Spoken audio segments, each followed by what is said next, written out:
Věděli jste, že jeden psycholog zničil život dítěte jen kvůli svému experimentu? V roce 1966 se při obřízce 8měsíčního Davida něco strašně pokazilo. Psycholog John Money přesvědčil jeho rodiče, aby ho vychovávali jako holku. Tvrdil, že pohlaví je jenom naučené chování.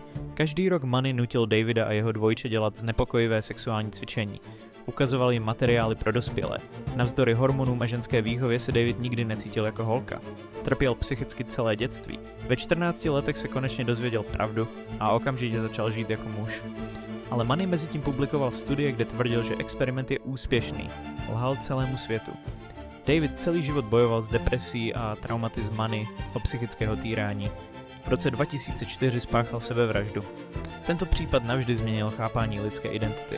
Někdy je nejhorším monstrem ten, kdo tvrdí, že nám chce pomoct.